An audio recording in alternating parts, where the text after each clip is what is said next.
अस्सलाम वालेकुम दोस्तों, welcome back to my channel. आज मैं बहुत ही आसान एक्टिविटी लाई हूँ बच्चों के लिए, जिसमें मैं इस्तेमाल कर रही हूँ मिनीसो के कलर्स और सिंपल पेपर। आप इस पेपर की जगह कोई भी कार्डबोर्ड का पेपर या चार्ट पेपर कुछ भी इस्तेमाल कर सकते हैं। इस पे अब मैं ड्रॉ कर रही हूँ एक वॉज, जो कि इंतहाई आसान है। कोई भी जिसको ड्राइंग ना भी आती हो तो वो ड्रॉ कर सकता है और बच्चों को थोड़ी देर के लिए हम बिज़ी कर सकते हैं।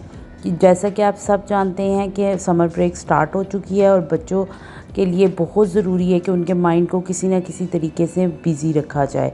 इस अब मैंने वॉज को तैयार कर लिया है। अब मैं पेपर पंच की मदद से इसमें छोटे छोटे सुराख करूँगी। ये आप के थोड़े थोड़े फासले से कर सकते हैं या पेपर को फोल्ड करके और दरमियानी सतह पे भी कर सकते हैं। ये डिपेंड करता है कि आपने बच्चों को कितनी देर के लिए मसरूफ़ रखना है और आपके पास फ्लावर्स की अमाउंट कितनी है। मैंने अपने गार्डन से कुछ डिफरेंट टाइप के सनफ्लावर्स और फूल इकट्ठे किए थे। अब मैंने वो इस्माइल को, अपने बेटे को, पकड़ाए हैं कि आप इसको इसमें डेकोरेट करो। अब ये बच्चे पे है कि आप उसको किस तरह सिखाते हैं कि वो किस तरीके से इसको एडजस्ट करें, और ये उनको छोड़ दें, क्योंकि बच्चे अपने माइंड से अगर कोई काम करें तो वो ज़्यादा और अच्छे तरीके से और बेहतर तरीके से करते हैं।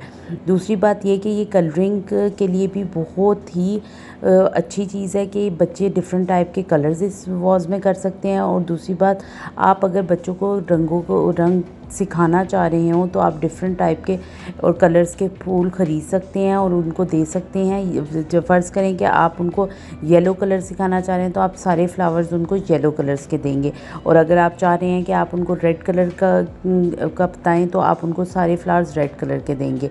ये बच्चों को मसरूफ़ रखने के लिए बहुत ही आसान तरीका है। और आप देख सकते हैं कि इस्माइल ने थोड़ी सी देर में कितना खूबसूरत वॉज को रेडी कर लिया है फ्लावर्स से।